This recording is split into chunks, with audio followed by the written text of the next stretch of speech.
अनिता बसवा आपके अपने चैनल कारगिल ज्ञान केंद्र में फिर से स्वागत करती हूँ। दोस्तों, आज मैं फिर आपके सामने एक नए टॉपिक के साथ आई हूँ। इस टॉपिक का नाम है, देखिए, ऊष्मा बजट, यानी कि ऊष्मा संतुलन। पृथ्वी पर ऊष्मा संतुलन किस प्रकार होता है वो मैं आपको बताऊंगी। सूर्य से कितनी किरणें आती हैं और किस माध्यम से आती हैं और कैसे वापस चली जाती हैं। ठीक है दोस्तों, तो हम समझने का प्रयास करते हैं। चलो दोस्तों, बनाते हैं।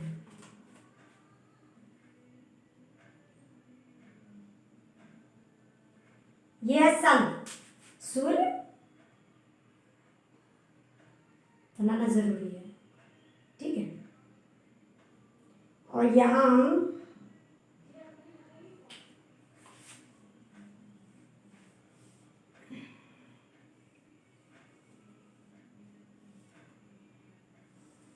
ये क्या, हमारा वायुमंडल बन गया, ये अंतरिक्ष हो गया, ठीक है।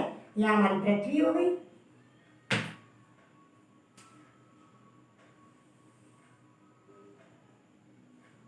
अर्थ,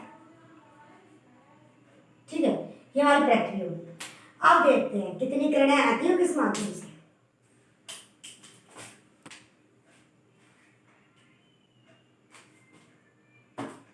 ये देखिए, सूर्य से किरणें आ रही हैं,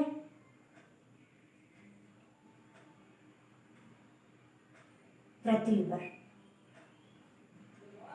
ये जो इसका मार्ग होगा वो क्या होगा, लघु तरंग सौर्य के विकिरण होंगे। जो विकिरण आएंगे सूर्य की वो लघु, यानी कि बहुत छोटे रास्ते से आएंगे, बहुत स्पीड में आएंगे, ठीक है, आने का। तो हम यहाँ लिख देते हैं लघु तरंग माध्यम से, माध्यम द्वारा, ठीक है। कौन आएंगे, सूर्य विकिरण, सौर्य विकिरण, विकिरण, ठीक है।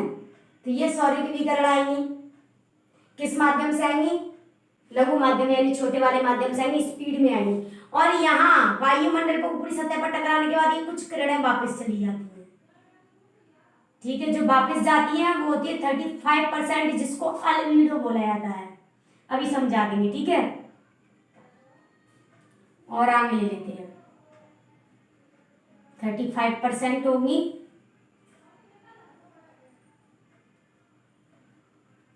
अल्बेडो, ये किरणें कहलाएंगी, ठीक है। अब अंदर आई, फिर वायुमंडल में प्रवेश की। वायुमंडल में कितनी प्रवेश करेंगी, जब इतनी 35 बार चली जाएंगी, 65%, ठीक है। 65% जब वायुमंडल में आई, वायुमंडल में इन्होंने और भाग अपना वायुमंडल में छोड़ दिया, क्योंकि वायुमंडल में भी काफी सारे कण तत्व पाए जाते हैं, तो वहां भी वायुमंडल में इनको अपना कुछ भाग छोड़ना पड़ा। वो छोड़ा 14%, ठीक है। 14% वायुमंडल में रह गई। अब जब पृथ्वी पर आ रही है तो डायरेक्ट नहीं आई, छन छन कर आई अब यहाँ पर, क्योंकि वायुमंडल में आप जानते हो ओजोन है परत, तो यहाँ पर कुछ ऐसा मार्ग से आएंगी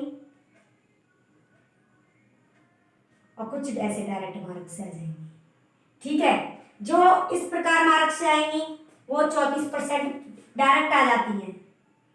34% कैसे आएंगी, डायरेक्ट आ जाएंगी। हम यहाँ लिख लेते 34%।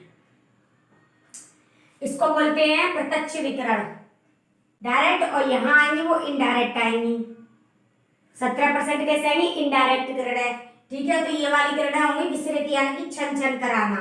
और पृथ्वी पर जो मिलाया हुआ, जो हमने पूरा रूप दोनों को मिलाकर कितनी आई, टोटल 51% हमारी पृथ्वी को प्राप्त होगी, ठीक है। 51%, क्योंकि 14 यहाँ हो गई, ये तो पृथ्वी पर आई नहीं है, छन छन गई, सही। तो टोटल पृथ्वी को 51% जो है ऊष्मा प्राप्त होगी। अब ये क्या हुआ, ये मार्ग था इसका छोटा, अब पृथ्वी पर टकराने के बाद भी कुछ ऊर्जा वापस, कुछ क्या सारी ऊर्जा ही चली जाती है। अब ये वापस जाने का मार्ग है, हम आपको दूसरे मार्ग से दिखाएंगे कलर से, ठीक है। वापस जा रही है टकरा कर पृथ्वी से, किरणें चली जा रही है।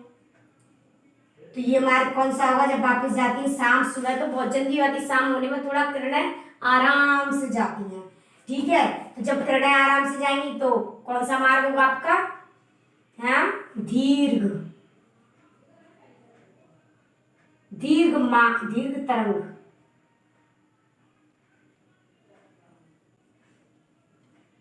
तरंग मार्ग, ठीक है, दीर्घ तरंग मार्ग से सौरिक विकिरणें जा रही हैं।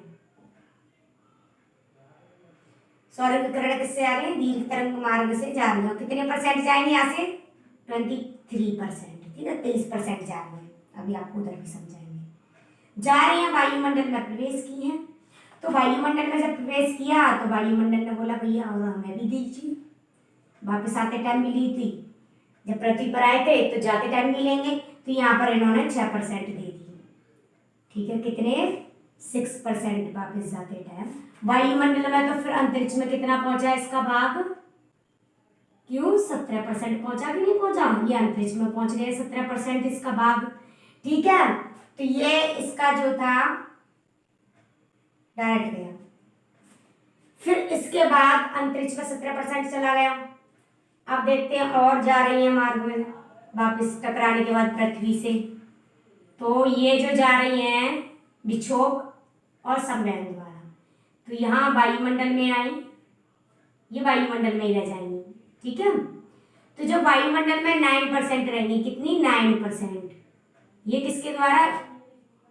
संवहन, या बोलो विक्षोभ, संवहन व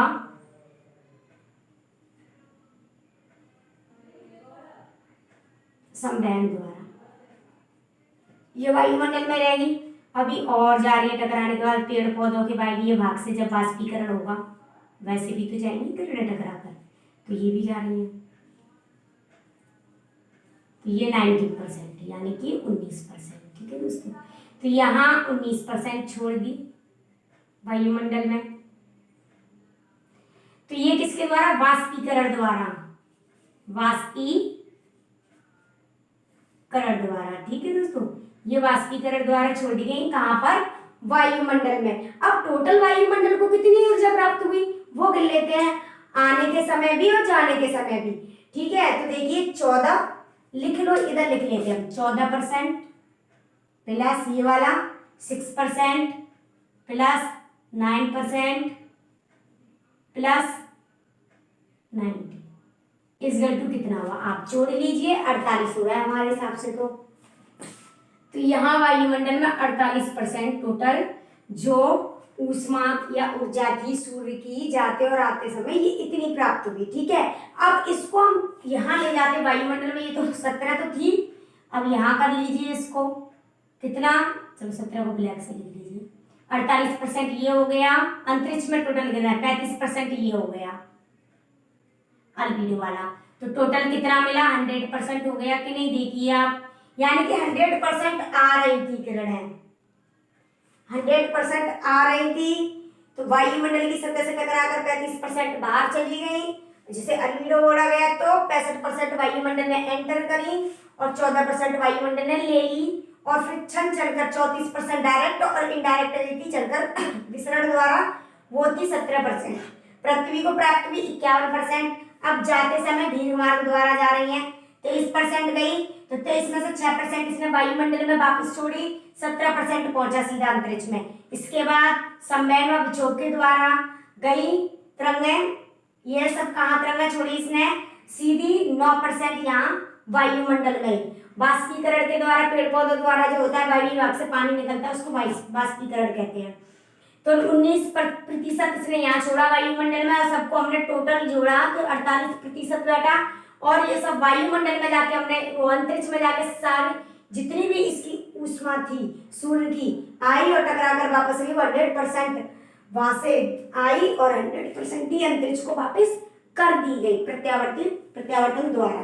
तो देखिए 35% कैसे कैसे गई? तो धूल कणों के द्वारा 6% टकरा कर गई, बादलों द्वारा 27% टकरा कर गई, धरातलीय सतह से प्रत्यावर्तन हो जाता है टकराकर सूर्य की किरणों का वापस जाना, वो 2% था। टोटल मिलाकर 35% इसको अल्बीडो बोला गया है, जो मैंने यहाँ दिखा दिया, ठीक है। अब कुछ और ओजोन O3 भी बोला जाता है, ऑक्सीजन व जल वाष्प द्वारा 14% वायुमंडल ने ले ली यहाँ पर, ठीक है। और प्रत्यक्ष विकिरण से प्राप्त और विसरित विकिरण से प्राप्त, तो ये प्रत्यक्ष या इनडायरेक्ट और विसरित या छल कर टोटल हमारी पृथ्वी को 51% जो है ऊर्जा प्राप्त हो गई सौर विकिरण। ठीक है दोस्तों, कुल पृथ्वी को प्राप्त कितनी हुई? 51%। अब वापस जाने का समय पृथ्वी से टकराकर, तो पृथ्वी से वापस तरंगें दीर्घ मार्ग पार्थिव विकिरण द्वारा जाती है। ठीक है, तो उसमें 23% वापस अंतरिक्ष में जाते समय 6% इसने कहाँ छोड़ दी? वायुमंडल में छोड़ दी। वो मैंने आपको वहां दिखा दिया। विक्षोभा संवहन द्वारा 9% वायुमंडल में छोड़ दी गई है, ये रही, और वाष्पीकरण द्वारा 19% वायुमंडल में छोड़ दी गई है, ये यहाँ दिखा दिया है मैंने आपको।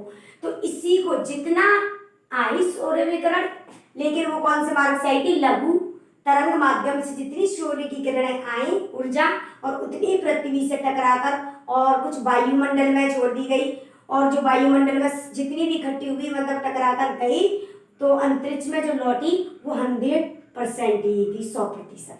ठीक है दोस्तों, तो ये है आपका ऊष्मा बजट।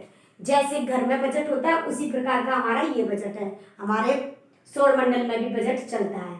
ठीक है दोस्तों, तो आप इसको अच्छे से नोट कर लीजिए। अब बड़ा नहीं है, आप अच्छे से नोट कर सकते हो। और टॉपिक क्वेश्चन ऐसे भी पूछा जा सकता है कि सूर्य से आने वाली सौरिक विकिरण और जाने वाली सौरिक विकिरण में वायुमंडल को कितनी सौर विकिरण मिलती है? तो 48%। ठीक है, और जो सूर्य से वायुमंडल के बाहरी सतह से टकराकर चली जाती है उन किरणों को क्या बोलते हैं? अल्बीडो, जो 35% होती है। ठीक है दोस्तों, तो आप मेरे चैनल को सब्सक्राइब कीजिए, लाइक कीजिए और अपने फ्रेंड्स में शेयर करना ना भूलिए। ठीक है दोस्तों, धन्यवाद।